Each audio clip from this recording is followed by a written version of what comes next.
أب بعل حدار تنقسم ناي ميديا صراحة تغيوغن استعقد تلفزيون تبيس أب سلاسة تركة ماشراون تمساسال اقرا كم استقبر اللفليتهم اتتكال أبزو جمقلتي تبيس تبي كابي كالوت ميدياتات تنتلو أب يفاوي ناي ميديا عدم سلاسة قدفن أب كتماشرة وعايزونة تبع الشفان كب حزوز نبروتن أي سمرن زبالة خوينهم إذا مغتلتان ايتي أب بعل حدار تن كتمقسمن كالوتن ناي زبات احنا زلو تنتلون دفيتن أكالي كبل قلت والام كابي كربوان نابزي نهيمانتو بعلاتنا تقوز زوم زرعي زلو بوليتيكاو متتوات ننبار بحل هزبنان نكبار سرعات هايمانوتنان بحيال انتنطلو يرألو بفلاي دمام هزبي كابدوك انتكالاتن مفلاي زيقبر ربا زي سقر عقب زي يوچ بوليتيكاو دليتن نسو زولدو مدففان كيد غيدو عدز بدل بمخانو يمناي تحساسبن نازبلت تتكال اب مبرهيوم ازي ابوشت تقراي اب زلو تكالات اكالاتن سباتن فلالاي فتيركا بسلاز قدفتنطلو كبقع نتوم دفاتن نتلتنون بحقاو منقد مسرح ميدياو قبو ولا كان تكون هزبين زي كم زبله كوريا من محضروا حيلو كفلتن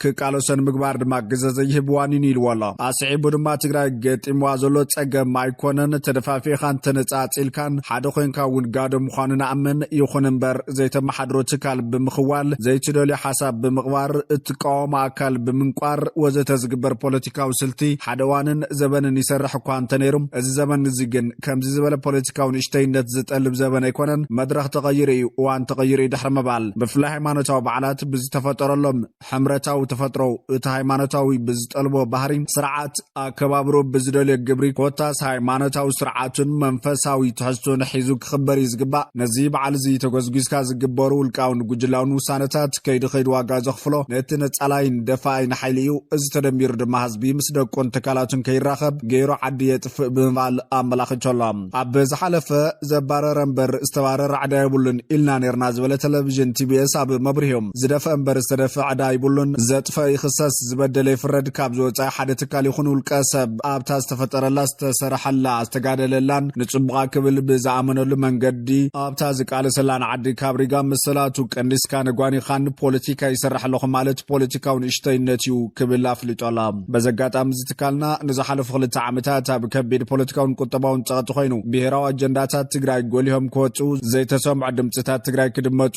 አማራጭ ሐሳባት ትግራይ ከቃልሑ አብ ማእኸል ፖለቲካዊ ደንብታት ትሚዛናዊ እትዛሐሸን ተመራጽን ማዕድ ሐሳባት ኮይን ከገልግል በብርኪ መስዋዕትነት ይቃለሰሎ አብዞ መጸገምቲ ዘሐለፉን ሐልፎም ዘለናን ብስተኻረሩ ቋማት ዝተመልኡ ናይ ሚዲያ ዋናት ትግራይ ትድሕን ኩሉ ትግራይ በማዕረን በፈታሐውነትን ድምጽ ስምዓላ ትግራይ እንትልም ኢልኩም አብ ጎንና ዝነበርኩምን ዘለኹምን ደቂ ትግራይና መስገናም አቲና አብ ዘለና ፈታን ናይ ስግግር መድረኽ ዝብራ بزلاقነት ሰዓራይ ክኸውን ኣብ ንገብሮ ሚዲያ ውርብርብ ድጋፍኩም ከይፍለና ሓደራ ንብሊሉ TBS ቴሌቪዥን ኣብ መግለጽዮም ካብ ፖለቲካን ላዕለ ህዝቢ ቀዳምነት ክወሃብ ይግባይሉ ኣብ ምዕራብ ትግራይ ምብጻሕ ዘካየደ ኣምባሳደር አሜሪካ ስካት ህዝቢ ምዕራብ ትግራይ ንምሕጻርን ውዕሊ ሰላም ፕሪቶሪያ ንኽትግበርን ጥጡሕ ኩነታት ንምፍጣር በአምባሳደር ሕብራት አሜሪካ በኢትዮጵያ ኤርቪን ማሲንጋ ዝተመርሐሉ ዘካየደ ሓጋዝ ደገፍ ከመስግን ይፈቱ ዝበለ ድማ ፕሬዝዳንት ውድብ ስምረትን ዋና ማኻሪ ዞባ ቀርና አፍሪካ መንግስቲ ኢትዮጵያን አይተጌታቸው ረዳዮም አምባሳደር አሜሪካ በኢትዮጵያ ናብቲ ኣብ ትሕቲ መምሕዳር ክልል አምሓራ ዝርከብ ምዕራብ ትግራይ ምብጻሕ ኣካይደሎም ኣብቲ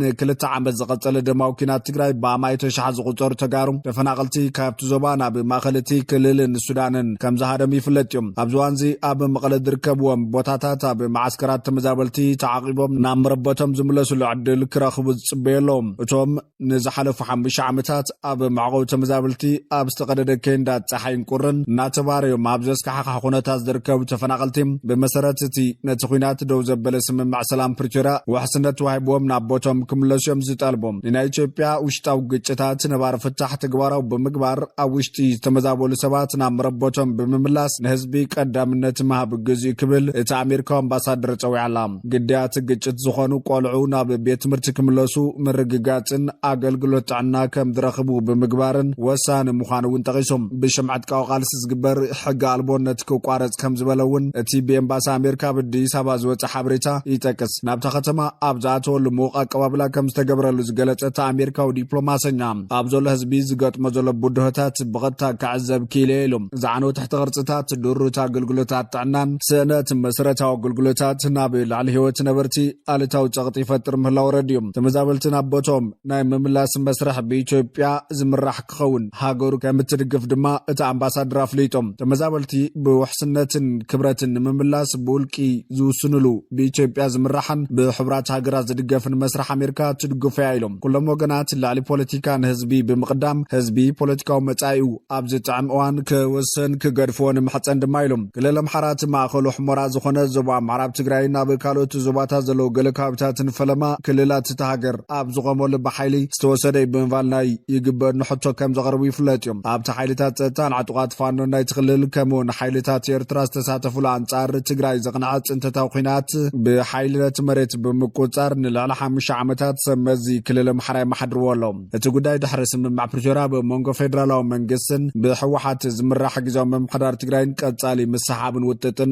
ዘሳዕበ ኮይኑ ኣሎ ብጀነራል ታደሰ ወረደ ዝምራሕ ጊዜያዊ ምምሕዳር ትግራይ ነቶም ኣብ ከቢድ ፀገም ወዲቖም ዘለዉ ተመዛበልቲ ናብ መረቦቶም ክመልሶም ዘይምኽኣሉ ክንቀፍ ጸኒሖም ምስ ኣዘዝቲ ሓይልታት ትግራይን መራሕቲ ሕወሓትን ብዘይምቅዳው ስልጣኑ ኣረኪቡ ካብ ትግራይ ዝወፀ ፕሬዚዳንት ጊዜያዊ ምምሕዳር ትግራይ ነበር ኣይተ ጌታቸው ረዳ ግን ተመዛበልቲ ከይምለሱ ዕንቅፋት ዝኸውን ዘሎ ሕወሓትን እቲ ጊዜያዊ ምምሕዳርን ምዃኑ ይዝኸስስ መራሕቲ ሕወሓት ብወገኖም ፌደራላዊ መንግስቲ ብመሰረት ስምምዕ ፕሪቶርያ ንሓይልታት ፀጥታ ክልል ኣምሓራ ካብ ምዕራብ ትግራይ ይኹን ካልኦት ኣሰሓብቲ ቦታታት ብምውፃእ ተመዛበልቲ ከም ዝምለሱ ኣብ ምግባር ሓላፍነቱ ኣይተዋፀን ክብሉ እዮም ዝኸሱም ጌታቸው ረዳ ዝርከቦም ሰመዚ ፌደራልን ክልል ኣምሓራን እቶም ተጋሩ ተመዛበልቲ ብውልቂ ናብቲ ቦታ ክምለሱ ከም ዘኽእሉ እዮም ዝምግቱ ብዙሓት ካብቶም ተፈናቐልቲ ግን ናብቲ ሓይልታት ኣምሓራን ፌደራልን ዝቆፃፀርዎ ቦታታት ብውልቆም ክምለሱን ሂወቶም ውሕስነት ከም ዘይብሎም እዮም ዝገልጹም ቀድሚ ሓዚ ናብቲ ዞባ ከይዱ ከም ዝነበረ ዝግለጽ ኣይተ ጌታቸው ረዳ ትማሊ እውን ምስ ኣምባሳደር ማሲንጋ ናብ ሕመራ ከም ዝተጓዓዘ ብወገን ክልል ኣምሓራ ዝወፅእ ሓበሬታ የመልክት ኣብታ ብጎንፅታት ትናወጥ ዘላ ኢትዮጵያ ሰላምን ምርግጋእን ክሰፍን ኣሜሪካ ዝከኣላ ክትገብር ምዃና ቃል ዝኣተወት ኣሜሪካዊ ኣምባሳደር ኣጡቓት ተቃውምቲ ሰላማዊ ፍታሕ ንምርካብ ቅሩባት ክኾኑ ተማሓፂን እዮም ፋኖ ወድዓዊ ዕላማታት ከቕርቡ ኣሜሪካ ትምሕፀን ሰራዊት ሓርነት ኦሮሞ ኦነግ ነቲ ኣብ ኦሮምያ ዘለዉ ደው ንኽብል ድርድር ክቕፅሉ ንፅውዕ ኢሎም መንግስቲ ፌደራል እውን ብዘይጎነፅ ዝግበር ሰላማዊ ፍታሕ ክናድን ፀጥታን ድሕነትን ዜጋታቱ ከቐድምን ንፅውዕ ይብል መግለፂ እቲ ኣምባሳደር ስክያት ህዝቢ ዞባ ምዕራብ ትግራይ ንምሕፃርን ውዕሊ ሰላም ፕሪቶርያ ንኽትግበርን ጥጡሕ ኩነታት ንምፍጣር ብኣምባሳደር ሕቡራት ኣሜሪካ ኣብ ኢትዮጵያ ኤርቪን ማሲንጋ ዝተመርሐ ልኡኽ ዘካየዶ ሓጋዝ ደገፍ ከመስግን ይፈቱ ዝበለ ድማ ፕሬዚዳንት ውድብ ስምረትን ዋና መኻሪ ዞባ ቀርኒ ኣፍሪካ መንግስቲ ኢትዮጵያን ኣይተ ጌታቸው ረዳ እዮም ብኣምባሳደር ሕቡራት ኣሜሪካ ኣብ ኢትዮጵያ ኤርቪን ማሲንጋ ዝተመርሐ ልኡኽ ሕቡራት ኣሜሪካ ምስ ፕሬዚዳንት ውድብ ስምረትን ዋና መኻሪ ዞባ ቀርኒ ኣፍሪካ መንግስቲ ኢትዮጵያን ኣይተ ጌታቸው ረዳ ብዝተረኸበሉ ናብ ዞባ ምዕራብ ትግራይ ከተማ ሕሞራ ዘካየዶ ጉዕዞን ልዝብን ኣመልኪቱ ኣይተ ጌታቸው ረዳ ኣብ ዕላው ገጽ ኣብ ዘርግሖ ጽሑፍ ንተበግሶን ደገፍን እቲ ኣምባሳደርን ልኡኻቱን ኣመጊሶላ ኣብ ማዓስከራት ንዝርከቡ ተመዛበልቲ ዞባ ምዕራብ ትግራይ ናብ መረቦቶም ንምምላስን ንዘሕልፍዎ ዘለዉ ሕሱም ሂወት ንምእላይን ኣምባሳደር ማሲንጋን ጉጅለ ልኡኹን ክሳብ ሕሞራ ብምውራድ ንዘካይድዎ ጻዕሪ ዝናድ ስጉምቲ ድሕሪ ምባል እቲ ኣምባሳደር ዘካየዶ ልዑል ደገፍ ንትግባር ሃዋሃው ውዕሊ ሰላም ፕሪቶርያ ጥጡሕ ኩነታት ከም ዝፈጥር ፕሬዚዳንት ውድብ ስምረትን ዋና መኻሪ ዞባ ቀርኒ ኣፍሪካ መንግስቲ ኢትዮጵያን ኣይተ ጌታቸው ረዳ ገሊጾላ እዚ ከም ዘሎ ኮይኑ ግን ኣብ ትግራይ ዘሎ ጉጅለ ብፍጹም ተመዛበልቲ ክመልሰ ይኽእልን ክብል ኣዛዚ ሰራዊት ሓራ መሬት ተዛሪቦላ ኣብ ትግራይ ዘሎ መሪሕነት እቲ ድሕር ዝበሎ ጉጅለን ሕወሓትን ላዕሊ ኮር ኢሉ ንባዕሉ ዝፅዋዕ ሓይልን ተመዛበልቲ ተጋሩ ንምምላስ ዓቕሚ የብሉን ክብል ኣዛዚ ክፍለ ሰራዊት ቀዳማይ ወያነ ተጋዳላይ ሃፍቶም ሃይለ ተዛሪቦላ ተጋዳላይ ሃፍቶም ኣብ እዋን መነቃቅሒ ሰራዊት ረኺቡ ከም ዝበሎ ሕወሓት ተመዛበልቲ ክምልስ እየን ትብል ግዘን ምግዛእን ዓቕሊ ፅበት እንተዘይኮይኑ ይትረፍ ንተመዛበልቲ ክትመልስ ንዓርሳ እውን ኣብ ቀረባ መጥፍያ እዋን ይኣክለሎ እዩ ክብል ህዝቢ ትግራይ ብመደናገር ሓበሬታ ኣፈኛታት እታ ጉጅለ ከይደናገር ክብል የገንዚቦም ብተወሳኺ ድማ ትውፅእ ህዝብና ንትግራይ ሓይሊ ሰላም TPF እናተፀበየ ብምዃኑ ፈጢና ክንበፅሐሉ ኢና ክብል እዩ እቲ ሰራዊት ካብ ካሊእ ግዘን ላዕሊ ክዳሎ ኣተሓሳሲቡ ዘሎ ከም ሓበሬታ ርክብ ሰራዊት ሓራ መሬት ኤርትራን ኢትዮጵያ ተቅርበ ዘላ ክስ ምስግጋር ጸዋር መምኽነታ ንኹናት ክትብል ገሊጻቶም መንግስቲ ኤርትራ ነቲ መንግስቲ ኢትዮጵያ ኤርትራ ናብቶም ኣብ ክልል ኣምሓራ ዝንቀሳቐሱ ዕጡቓት ሓይልታት ፋኖ ወተሃደራዊ ጸዋር ብምቕባል ዘቕረበ ክስ ሓሶት ምዃኑ ገሊጾም ህወሓት ብወገኑ መንግስቲ ፌደራል ንዘቕረበ ክስ ነጽጎላ ብተወሳኺ መንግስቲ ኢትዮጵያ ነቲ ክጅምሮ ዝደሊ ዘሎ ኩናት ንመምኽነታ ዘቕርበ ዘሎ ምዃኑ እውን መንግስቲ ኤርትራ ሓቢሮላ እቲ ብ14 ጥሪ ዝወፀ መግለፂ ፌደራል ፖሊስ ኢትዮጵያ ከም ዘመላኽቶ ምስ ውሽጣዊ ጉጅለታትን ታሪኻውያን ጽላቲ ብምትሕባር ካብ ኤርትራ ዝተላኸ ምዃኑ ዝገለጾ ኣሳት 56,000 ጣይቲ ከም ዝሓዘ ዝሕብር እዩ ነይሩ ኣብቲ መግለፂ ፌደራል ፖሊስ እታ ታሪኻዊ ጸላኢ ኢሉ ዝገለጻ መን ምዃና ብንጹር ኣይተገለጸትን እንተኾነ ብወገን ኢትዮጵያ ከም ታሪኻዊ ጸላኢት እትረአን እትግለጽን ብሰንኪ ሩባ ኣባይ ነዊሕ ብዝጸንሐ ጉዳይ ኣብ ዝኸረረ ምትፍናን እትርከብን ኣብ ዝዋን ድማ ምስ ኤርትራ ጥቡቕ ምሕዝነትን ርክብን ዘለዋ ግብፂ እያ ክሲ መንግስቲ ኢትዮጵያ ብላዕሊ ኤርትራ ኣብ መንጎ ክልቲአን ሃገራት ዲፕሎማስያውን ወተሃደራውን ወጥርን ሓየለ ኣብ ዝመጸሉ ዘለዋን ይስማዕ ዘላ መግለፂ ፖሊስ እቲ ጣይቲ ብ13 ጥሪ ኣብ ክልል ኣምሓራ ኣብ ዝርከብ መፈተሽ ነቕጣ ወልድያ ከም ዝተተሓዘ ይሕብር እዚ ወተሃደራዊ ናውቲ ካብ ኤርትራ ብትግራይ ኣቢሉ ኣብ ክልል ኣምሓራ ናብቶም ኣኽረርቲ ዝበሎም ሓይልታት ፋኖ ይሰጋገር ከም ዝነበረ መግለፂ ፖሊስ ወሲኹ ይሕብር እቶም ነቲ ጽዋር ብምስጋር ዝተጠርጠሩ ክልተ ሰባት ከም ዝተተሓዘ እውን ተገሊጾም ብዝተገበረሎም መባእታዊ ምርመራ ድማ ዝበለ መግለፂ ፖሊስ ፌደራል እቲ ጣይቲ ካብ መንግስቲ ኤርትራ ተዋሂቡ ብሕወሓት ሰጋገር ኮይኑ ካብ መቐለ ናብቲ ዕጡቓት ፋኖ ዝርከብዎ ሸዋረቢት ዝተባሃለ ከባቢ ክልል ኣምሓራ ይጓዓዝ ምንባሩ ከም ዘቃልዕ ኣፍሊጦም ሚኒስተር ዜና ኤርትራ የማነ ገብረ መስቀል ነዚ ክስ ምልኪቱን ሮይተርስ ኣብ ዝሃቦ ቃል እቲ ብቐዳማይ ሚኒስተር ኣብይ ኣሕመድ ዝምራሕ ሰልፊ ብልጽግና ኣብ ልዕሊ ኤርትራ ኩናት ንምኽፋት መምኽነታ ይደሊ ምህላው ይሓቢሮም ስርዓት ብልጽግና ነቲ ካብ ቅድሚ 2 ዓመታት ጀሚሩ ከዳለወሉ ዝጸንሐ ኩናት ንምምኽናይ ናይ ሓሶት ባንዴራታት የንበልብለሎ ኢሉ ፕሬዚዳንት ኢሳያስ እውን ኣብቲ ብ12 ጥሪ 2026 ምስ ማዕኸናት ዜና ኤርትራ ዘካየዶ ቃለ መሕተት ሰልፊ ብልጽግና ብላዕሊ ህዝቢ ኢትዮጵያ ኩናት ይውጅ ከም ዘሎ ብምሕባር ኣብ ልዕሊ ኤርትራ ኩናት እንትኸፊቱ ግን ከመይ ከም እንከላኸሎ ንፈልጥ ኢና ኢሉ ነይሮም ነቲ ዝተተሓዘ ብረት ካብ ኤርትራ ብትግራይ ኣቢሉ ኣብ ክልል ኣምሓራ ናብቶም ኣኽረርቲ ዝበሎም ሓይልታት ፋኖ ይሰጋገር ከም ዝነበረ ፖሊስ ኢትዮጵያ ዝገለጾ ኣብ ዝምልከት ሪፖርተር ቢቢሲ ካብ መቐለ ንወሃቢ ቃል ሕወሓት ኣይተ ሚካኤል ኣስገዶም ኣብ ዝተወከሰሉዋን ነቲ ክሲ መርትዖ ዘይብሉ ክሲ ኢሉ መሊሱሉ ኣላ ኣይተ ሚካኤል ነቲ ክሲ ብምንጻግ እዚ ምስ ሕወሓት ምስ ትግራይ ይኹን ሰራዊት ትግራይ ዝኾነ ይኹን ምትሓሓዝ ዘይብሉ ጭቡጥ መርትዖ እውን ክቐርበሉ ዘይኽእልን ክብል ገሊጽዋ ዝጸንሐ ሜላታት ምዃኑ ብምጥቃስ ካብ ውሽጣዊ ኩነታቶም ንምህዳም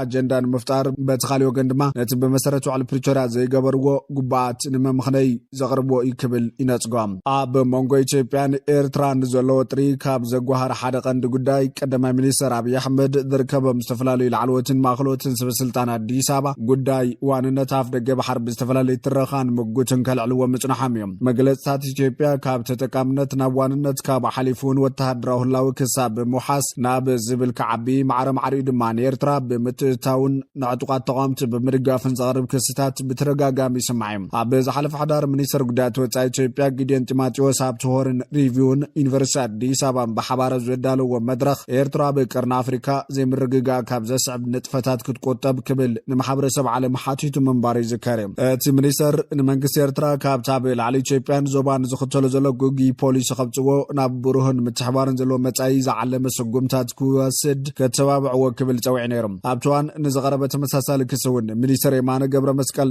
ርእይቶ ህዝቢ ንምትላል ዝግበር ርኡይ ሃቐነ ብምባል ሰልፊ ብልጽግና ዝኣወጆ ማኒፌስቶ ኩናት ብቐጻሊ መጠረዝዩ እናቐየረ ንነብሱ ከም ግዳይ ናብ ዝርኢ ትረኻ ዝኣቶ ይመስል ክብል ብመንገዲ ክስ ምላሽ ይብሉ ምንባር ይርስዓን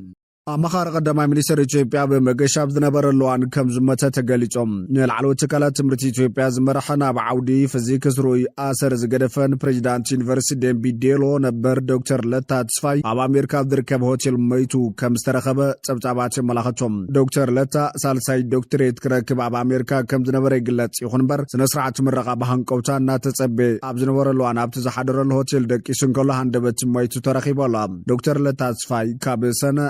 2019 ክሳብ ሓዳር 2025 6 ዓመትን 6 ወርሕን ፕሬዚዳንት ዩኒቨርሲቲ ደንቢ ዴሎ ብምዃን ከም ዘገልገለ ይሕበር ኣብ ዋና ዓቢ ተምሃሮ ኣብ ዝተፈላለዩ እዋናት ኣብ መራኸቢ ብዙሃን እውን ይቐርብ ምንባሩ ዝፍለጥ ኮይኑ ብፍላይ ነቲ ትካል ኣብ ዝመርሐሉ ዓመታት ዋላ እኳ ኣብቲ ከባቢ ዘሎ ኩነታት ጸጥታ ስጋይ እንተነበረ እቲ ዩኒቨርሲቲ መስርሕ ምምሃርን ምስትምሃርን ከይቋርፅን ትካላዊ ህላውኡ ንኽቕጽልን ዓብዪ ናይ ኣመራርሓ ክእለትን ተግባርን ከም ዘርአን ይጋር 3 ዶክትሬት ክረክብ መዲቡ ዝነበረን ትምህርቲ ደረት ከም ዘይብሉ ብተግባር መምከሪ ዝጽዕር ምንባሩ ዝንገረሉን ዶክተር ለታ ኣብ ዝሓደረሉ ሆቴል ህይወት ሓሊፉ ከም ዝተረኸበ ተፈሊጦላ። እቲ በዓል ስልጣን ኣብ ቤት ጽሕፈት ቀዳማይ ሚኒስትር ኣመኻሪ ፖለቲካዊ ጉዳያትን ሰላምን ኮይኑ ክሰርሕ ከም ጸንሐ ዝንገር። መምሕዳር ፕሬዚዳንት ትራምፕ ካብ 21 ጥሪ ጀሚሩ ተግባራዊ ዝኸውን ኣብ ልዕሊ ኤርትራን ኢትዮጵያን ዝርከበን 75 ሃገራት ዜጋታትን ናብ ኣሜሪካ ከይኣትዉ ኣገዳም ኣንቢሮም። እቲ መምሕዳር ትማሮ ብ14 ጥሪ 2026 ኣብ ዘውፅኦ መግለጺ ነቲ ኣብ ልዕሊ ናይ ኣሜሪካ ሲስተም ዝግበር ምንሻው ደው ከም ዘብሎን ነቶም ካብ ማሕበራዊ ኣገልግሎትን መልዕሎን ኣሜሪካ ሃብቲ ዘደልቡ ደው ንምባል ኢሉ ነዚ ሕጊ ከም ዘተኣታተወ ኣፍሊጦም። ፕሬዚዳንት ትራምፕ ናብ ስልጣን ካብ ዝመጽን ቁጽሪ ናይቶም ናብ ኣሜሪካ ብሕጋውን ብዘሕጋውን መንገዲ ዝኣትዉ ሰባት ንምድራት ቃል ከም ዝኣተውን ይዝከር እዩ። ኣቐዲሙ እውን ኣብ ልዕሊ ካብ ብራዚል፣ ኢራን፣ ሩስያን፣ ሶማልያን ዝመፁ ገያሾ ናይ ቪዛ ኣገዳ ከም ዘንበረ ይዝከር። እቲ ሓድሽ ዝወፀ ኣገዳ ካብ 21 ጥሪ ጀሚሩ ተግባራዊ ከም ዝኸውን እኳ እንተተነገረ ዝርዝር ናይተን መገሻ ኣገዳ ዝተገብረለን 75 ሃገራት ግን ብወግዒ ኣይወፀን ዘሎ። ኤፒ ኣብ ዘውፅኦ ዝርዝር ናይተን ሃገራት ግን ካብ ኣፍሪካ፣ ኤርትራ፣ ኢትዮጵያ፣ አልጄሪያ፣ ግብፂ፣ ካሜሮን፣ ጋምቢያ፣ ጋና፣ አይቨሪ ኮስት፣ ላይቤሪያ፣ ሊቢያ፣ ናይጄሪያ፣ ዲሞክራሲያዊት ሪፐብሊክ ኮንጎ፣ ሩዋንዳ፣ ሴኔጋል፣ ሶማሊያ፣ ደቡብ ሱዳን፣ ታንዛኒያ፣ ዩጋንዳን ቱኒዚያን ኣብቲ ዝርዝር ኣትየን ኣለዋ። እተን ዝተረፋ ሃገራት ከኣፍጋኒስታን፣ ኣልባንያ፣ ኣርሜንያ፣ ኣዘርባይጃን፣ ባሃማስ፣ ባንግላዴሽ፣ ቤላሩስ፣ ቦዝኒያ፣ ብራዚል፣ ካምቦድያ፣ የመን፣ ታይላንድ፣ ሶርያ፣ ኔፓልን ካልኦትን ይርከበን። ምክትል ወሃቢ ቃል ቤት ጽሕፈት ጉዳያት ወጻኢ ኣሜሪካ ቶሚ ቢጎቲ እቲ ቤት ጽሕፈት ነቶም ኣብ ልዕሊ ህዝቢ ኣሜሪካ ሸኸም ዝኾኑን ንልግሲ ህዝብን መንግስትን ኣሜሪካ ክምዝምዙ ዝጸንሑን ነቲ ንነዊሕ እዋን ዝጸንሐ ስልጣን ተጠቒሙ ደው ከብሎም እዩ ኢላላ። እቲ ብጸሓፊ ጉዳያት ወጻኢ ማርኮ ሩቢዮ ዝምራሕ ክፍሊ ነቶም መልዕሎ ንምውዳድ ካብ ማሕበራዊ ኣገልግሎታት ረብሓ ንምርካብን ናብ ኣሜሪካ ዝኣትዉ ዜጋታት ወጻኢ ንኸይኣትዉ ኣገባባቱ ዳግማይ ክግምግም እንከሎ መስርሕ ቪዛ ደው ከብሎ ምዃኑ ፒጎቲ ወሲኹ ገሊጹ። ብመሰረት ማዕኸን ዜና ኣሶሽየትድ ፕሬስ ዝዘርጎ ሓበሬታ ቤት ጽሕፈት ጉዳያት ወጻኢ ንኹሎም ኣብያተ ጽሕፈት ቆንስል ንዜጋታት እተን ኣብዚ ዝርዝር ኣትየን ዘለዋ 75 ሃገራት ኩሉ ናይ ቪዛ መስራሓቶም ደው ከብልዎ መምርሒ ይበሎም። እንተኾነቲ እገዳ ቪዛ ነቶም ስደተኛታት ዘይኮኑ ግዝያውያን በጻሕቲ ቱሪስት ከምኡ ኸዓ ብስራሕ ንዝገሹ ከም ዘይምልከት እቲ ዝወፅእ ሓበሬታ ይረድም። ኣብ ዝሓለፈ ዋርሕ ቤት ጽሕፈት ጉዳያት ወጻኢ ኣሜሪካ ካብተን ትራምፕ ንሃገራዊ ድሕነት ኣሜሪካ ኣስጋእትየን ዝበለን ከም ሩስያ፣ ኢራን፣ ኣፍጋኒስታንን ሓያሎ ሃገራት ኣፍሪካን ዝመፁ ገያሾ እገዳ ቪዛ ከም ዝገበረ ዝከር እዩ። ድሕርቲ ሓደ ብስደት ካብ ኣፍጋኒስታን ናብ ኣሜሪካ ዝኣተወ ኣብ ሕዳር ኣብ ዋሽንግተን ዲሲ ኣብ ልዕሊ ክልተ ኣባላት ሃገራዊ ሓለዋ መጥቃዕቲ ጥይት ምፍጻሙ ምምሕዳር ኣሜሪካ ብቕጽበት ኣብ ልዕሊ 19 ሃገራት እገዳ ምንባር እውን ይፍለጥ እዩ። እቲ እገዳ መገሻ ኣብ ተሓሳስ እውን ዝርዝር 5 ሃገራት ተወሲኾኖም ዜጋታት ናይትን ኣቐዲሙ እገዳ ዝተነበረለን 19 ሃገራት ሕቶ ዕቑባ፣ ሕቶ ዜግነትን ሕቶ ግሪን ካርድን ብቕጽበት ደው ከም ዝብል እዩ ተገይሩ።